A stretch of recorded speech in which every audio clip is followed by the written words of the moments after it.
नहीं होगा, ये जरा ऊंचा नहीं होगा, नीचे दे दो ना कुछ।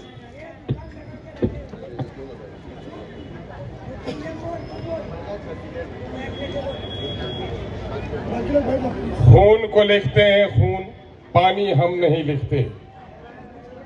महलों में जो नाचे उसे रानी हम नहीं लिखते। काट दे कोई मेरी गर्दन या छीन ले ज़बा मेरी, कातिल को लिखते हैं कातिल, मसीहा हम नहीं लिखते। आज के मुमरा जैसी बहुत ही इनकलाबी सरजमीन में हक की रोटी खाने वाले और पसीने और मेहनत के साथ अपनी ज़िंदगी गुजारने वाले गयूर लोगों के इस इनकलाबी और इंतखाबी जलसे में पार्टी के बहुत ही जिम्मेदार उम्मीदवार जनाब भाई करीम खान साहब, भाई मुसीर साहब, अदनान भाई, डॉक्टर यूसुफ फूची साहब, गायबाना तौर पर भाई सैफ पठान साहब, सहर यूनुस शेख साहबा, सुहेब डार साहब और 6 पैनल के मुख्तलिफ 6 पैनलों से लड़ने वाले 14 उम्मीदवारों के साथ साथ आज के इस इनकलाबी जलसे में अपनी पुरमग्ज़ गुफ्तगू से आपको नवाजने वाले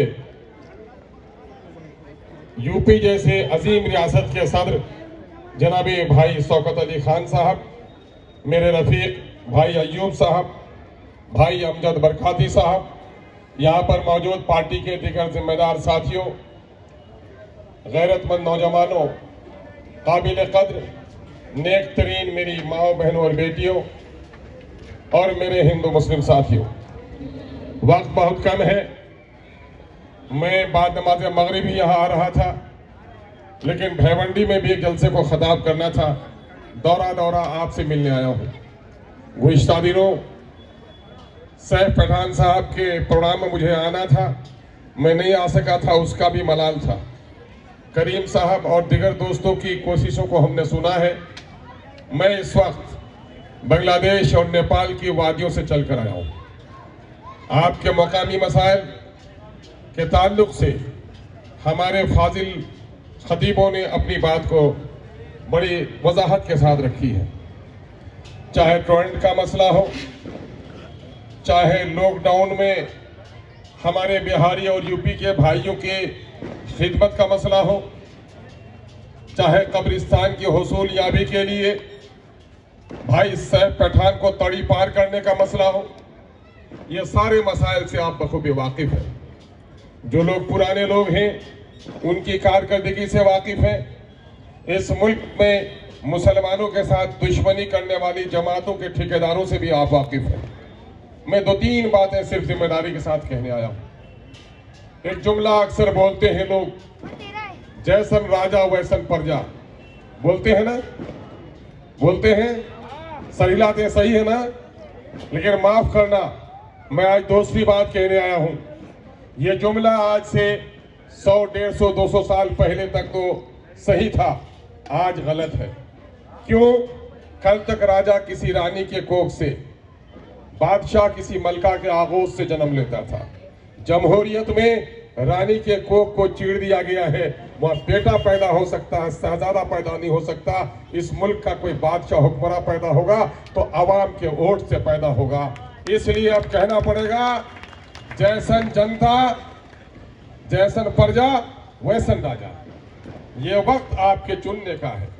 आपने अदालत के, भाई डिस्टर्ब मत करो, मैं तो बड़ा अजीब तमाशा देखता हूँ यहाँ का। न जाने ये अपने बच्चे थे, मुखालिफिन के थे या हिमायती थे। जब कोई संजीदा गुफ्तगू हो तो किसी शरीफ मुआशरे में पटाखे नहीं फोड़े जाते। हम अपने नौजवानों को संजीदगी की दावत देते हैं। ये मैं आपको कहने आया हूं कि इस वक्त आप अपनी हैसियत को समझिए कि आप कौन हैं।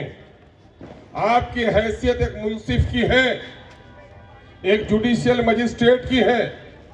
आपने कभी देखा होगा अदालत के अंदर के मंजर को, मुद्दई या मुजरिम कटहरे में खड़ा होता है, उसे 2 ही बात पर इत्मीनान है, चाहे तो रिहाई मिल जाएगी वरना सजा हो जाएगी। लेकिन कुर्सी अदालत पर बैठा हुआ मुंसिफ परेशान होता है, पेशानी की लकीरें उसे परेशानी दिखती हैं, पसीना बहता है। वो इस बात में फिक्रमंद है कि मेरी जरा सी गलती से ये बेकसूर को सजा हो सकती है और मेरी जरा सी गलती से कातिल को रिहा मिल सकती है, इसलिए बड़ा संजीदा होता है। ये वक्त आपके संजीदगी के साथ सोचने का है। मैं अक्सर तमसीलन कहता हूँ, बेटा बेटी का रिश्ता करते हो तो कितना तहकीक करते हो, लड़का कैसा है, लड़की कैसी है, खानदान वाले कैसे हैं, चाल चलन कैसी है। याद रखो, एक बहू अगर झगड़ालू आ जाए ये खानदान को तोड़ेगी, एक लड़का आवारा हो तो एक बेटी की जिंदगी बर्बाद होगी। याद रखना, एक नेता आवारा हो तो पूरी कौम तबाह बर्बाद हो सकती है। इसलिए बेटा और बेटी के बारे में एक बार सोचो और नेता के बारे में 1000 बार सोचो। इस वक्त मुल्क में जो हालात हैं, ये किसने हमको यहाँ पर पहुंचा है। इस मुल्क में 2 तमाशा हमारे साथ हुआ। हमको फिरका परस्तों का डर दिखाया गया, हमको सेकुलरिज्म का पाठ पढ़ाया गया, जिसको हमने अपने कंधों पर अपने सर के बल तख्त पर बैठाया। उन तमाम तर जालिमों ने हमारे साथ दुश्मनी की। सचर कमेटी रंगनाथ पिछड़ा कमीशन की रिपोर्ट हमारे नौजवानों के लिए नई चीज होगी, लेकिन हमारे बुजुर्ग जानते हैं कि इस मुल्क में लाल किला के बानी हम हैं। इस मुल्क में कुतुब मीनार की बुलंदी हमारे अजमत की कहानी कहती है। इस मुल्क में हम ही हैं जिनके तकद्दुस का रिश्ता शाही जामे मस्जिद से जुड़ा है। इस मुल्क की आजमत के हम ही अलमबरदार हैं कि ताज का चमकता हुआ पत्थर हमारे माजी के चमक की कहानी सुनाता है। लेकिन मुसलमानों, आज तुम कहाँ खड़े हो गए हो? आज जो चाहता है जूतियों से तुम्हें मार देता, नमाज की हालत में भी तुम्हें नहीं बख्शता।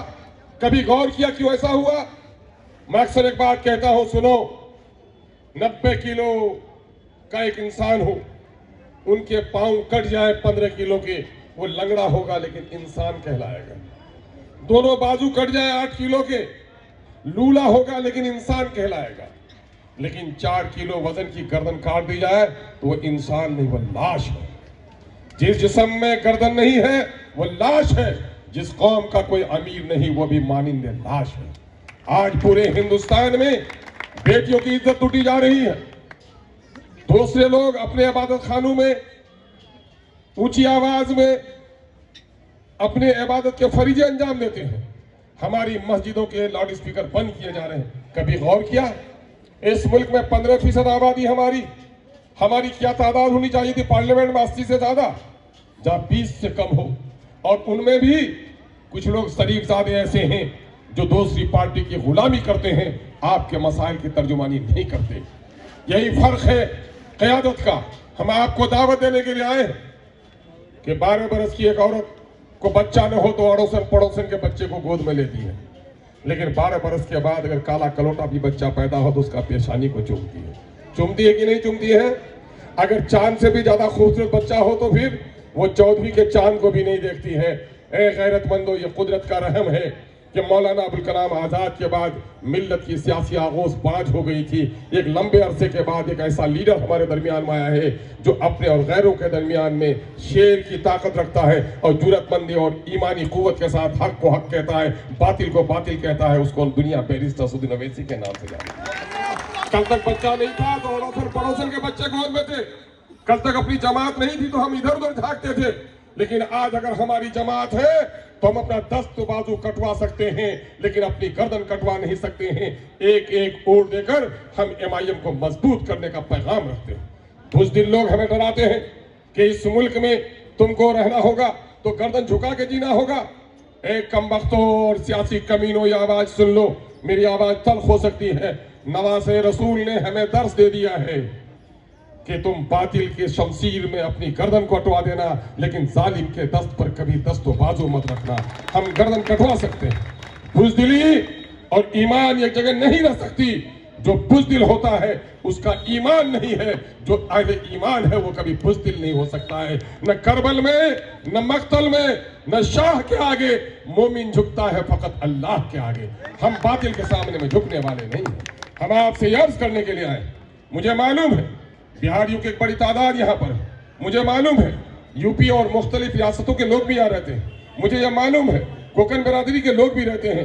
कान खोल कर सुन लो, मोहसिन इंसानियत ने कहा, जिसका मफहूम है अनकरीब कौमें तुम पर टूट पड़ेंगी जिस तरह भूखा खाने पर टूट पड़ता है। या रसूल खुदा, क्या उस वक्त हमारी तादाद कम होगी? नहीं, कहा गिनती में तुम बहुत ज्यादा होगे, तुमको वहन की बीमारी हो जाएगी। कहा वहन की बीमारी है क्या रसूलुल्लाह? कि दुनिया से मोहब्बत और मौत से कराहियत। मौत सिर्फ रूह के फना होने का नाम नहीं है, मौत आजमाइश को भी कहते हैं, मौत मुसीबत को भी कहते हैं।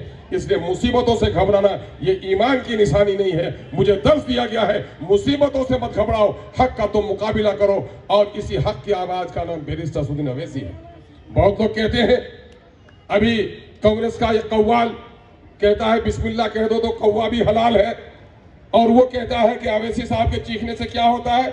ए नादान, तुझे पता नहीं कि मोहसिन इंसानियत ने क्या हमें पैगाम दिया है। जब बुराई को तुम देखो तो अपनी ताकत से उसे रोको, अपने हाथ से रोको। अगर ये कुव्वत ना हो तो अपनी जबान से रोको। अगर ये भी कुव्वत ना हो, अगर लकवे में हो, मुंह पर पट्टी बांधी, दुश्मन तलवार लेके गर्दन में खड़ा है, तो बुराई को दिल से बुरा समझो। ये ईमान का ज़ईफ तरीन हिस्सा है। हम ये जानते हैं कि इस मुल्क में, जमहूरी मुल्क में, हम गिनती के एतबार से इस लायक नहीं है कि हमारी हुकूमत हो, लेकिन अल्लाह ने हमें ईमानी कुव्वत दी है कि हम अपनी जबान से हक को हक कह सकते हैं, बातिल को बातिल कह सकते हैं। ये फरीज अगर कोई अंजाम दे रहा है, वो लायक के सद मुबारकबाद है, और तुम जैसे बुज़दिलों और गुलामों को ये नसीब नहीं हो सकता।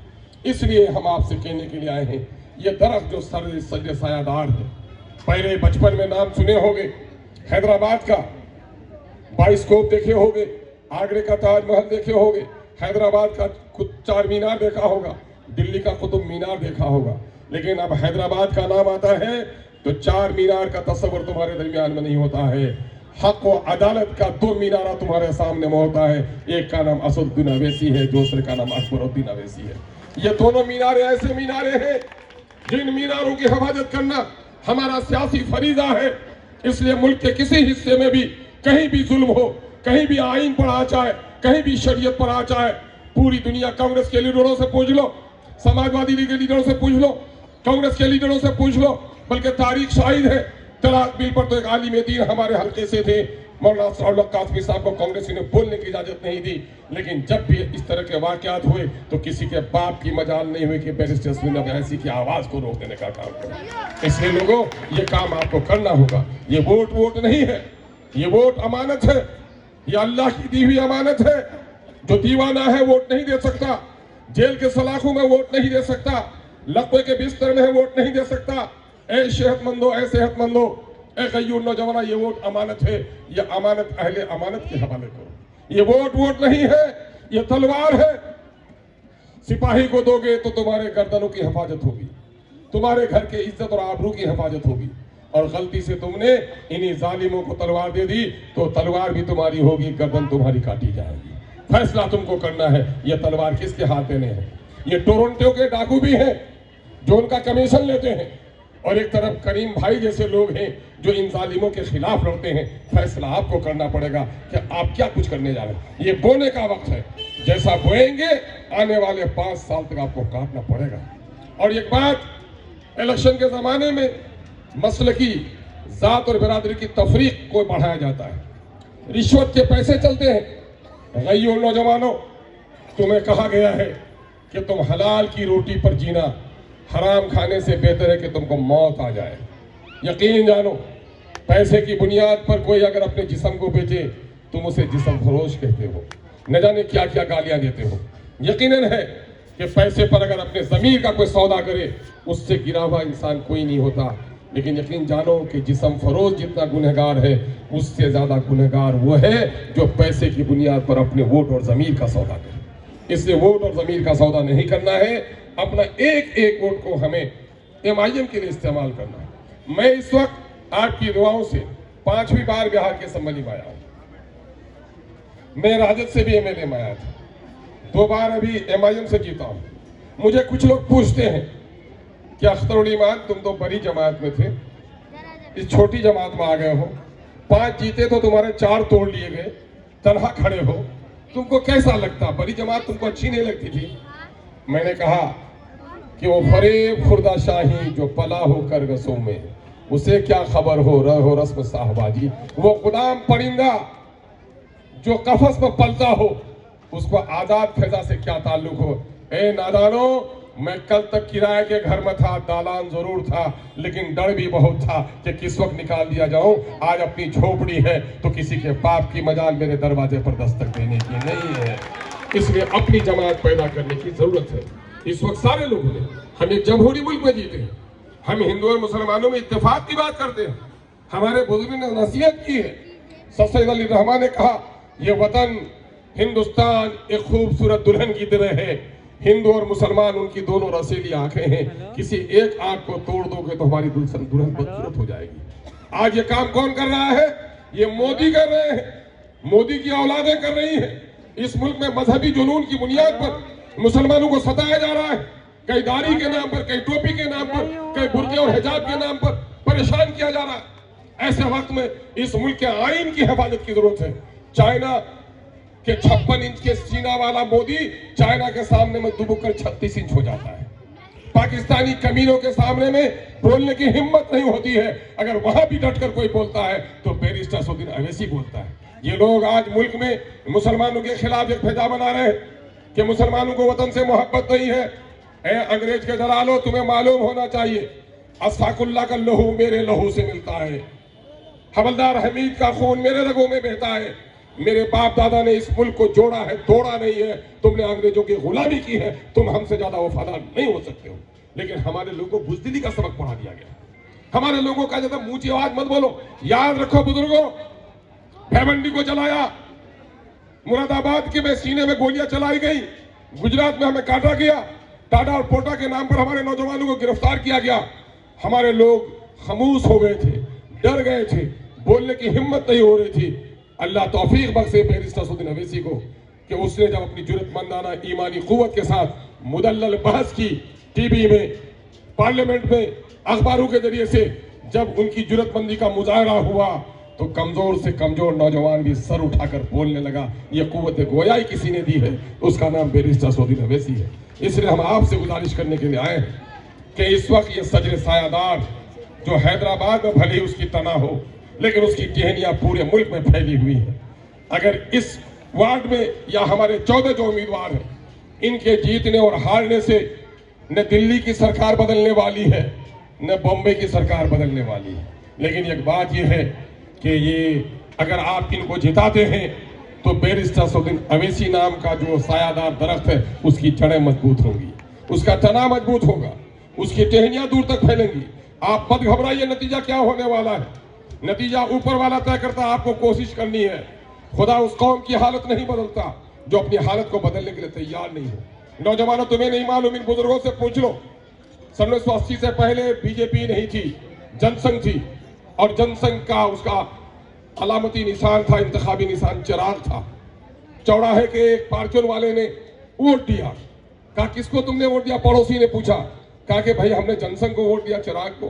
कहा कि तुम्हारा जनसंघी जीतेगा क्या? कहा कि मुझे पता है नहीं जीतेगा। तो कहा फिर क्यों गढ़े में वोट डाल के आए? सुन लो उसके किस्से। वो कहता है कि गढ़ा है तो हर साल 2-4 टोकरी मिट्टी देंगे तभी तो गढ़ा भरेगा, और उसने गढ़े को भर दिया। आज उसने हिमालय खड़ा कर दिया। और तुम्हारा रिश्ता कुतुब मीनार से है, तुम्हारा रिश्ता लाल किले से है, और तुमको किसने बुज़दिली का सबक पढ़ा दिया? अगर दिल में हो ईमान तो बेतेग भी लड़ता है सिपाही, सच्चाई के साथ सबक पर फिर सदाकत का, सुजात का, अदालत का लिया जाएगा तुम्ही से काम दुनिया की इमामत का। हम आपसे गुजारिश करने के लिए आए हैं, आप एक वोट को भी जाय नहीं करेंगे, एक एक वोट MIM के नाम पर दें। मैं बिहार से एक तोहफा लेकर आया हूँ और आप जैसे नौजवानों को बड़ा इनकलाबी देखता हूँ। मैं चाहिए तो उस तोहफा को पेश कर दूं आपके सामने में, करो, इजाजत है? लेकिन उसके लिए शर्त है कि गुजरात का गम है ताजा की नहीं, बाबरी मस्जिद तोड़ने का गम है कि नहीं, जिसने बाबरी मस्जिद में ताला लगाया उसका नफरत है कि नहीं, लाल टोपी वाले ने क्या किया, मुजफ्फरनगर में इज्जत लूटी हमारी बहनों की, चुप्पी साधी की नहीं, सबने हमको ठगा की नहीं। तो इसलिए आओ नारा लगाते हैं, मेरी आवाज पे आवाज लगाओ, गुस्सा हो, मुट्ठी में ताकत हो, आवाज आसमान को चिड़े, आओ आवाज लगाते हैं, इनकलाब नहीं, इस तरह की आवाज से नहीं होगी। सारे लोगों के बाजू भी नहीं लड़ा है, बाजू टूटे हुए तो मत उड़ाना, और खुदा की कसम अगर बाजू है तो जरूर लहराना। आओ मेरे जुमलों से आवाज मिलाओ, सबने दिया है हमको चोट, नहीं जो बोलता वही बोलो, सबने दिया है हमको चोट, सबने दिया है हमको चोट, सबके दिल में है खोट, सबके दिल में है खोट, अब न देंगे इन बेईमानों को वोट, अब न देंगे इन बेईमानों को वोट। अपनी पार्टी अपना वोट, अपनी पार्टी अपना वोट। इनकलाब, इनकलाब, बैरिस्टर असदुद्दीन अवैसी, मुमरा की आवाम, पतंग का निशान। चलिए, बहुत ही इनकलाबी नारे लगाया आपने। मैं अल्लाह रब्बुल इज्जत से दुआ करता हूँ, ऐ खुदावंदा, ये मजलूम आबादी है, जिसने नारे नहीं लगाए हैं तुझसे दुआ मांगी है। हमारे दिलों को मजबूत कर दे, हमारे सफ़ों में इत्तेहाद पैदा कर दे। मुनफियत एक है इस कौम की, नुक्सा भी एक ही सबका नबी, दीन भी, ईमान भी एक, हरम पाक भी, अल्लाह भी, कुरान भी एक। क्या बड़ी बात थी जो होते मुसलमान भी एक। कहीं फिरकाबंदी है, कहीं बातें हैं, जमाने में बिनपने की बातें हैं। सही तौफीक दे। हिंदुस्तान जिंदाबाद, हिंदू मुस्लिम इत्तेहाद जिंदाबाद। एक नारा जोर से मारे, अगर आप टोरेंट का दर्द है, टोरेंट के दलालों को, टोरेंट के दलालों को, टोरेंट के दलालों को, टोरेंट के दलालों को, सालों को। बहुत बहुत शुक्रिया, आप सबने अपना कीमती वक्त दिया। अब इस प्रोग्राम का यहीं पर इख्तिताम किया जा रहा है। दोस्तों, वक्त खत्म हो गया।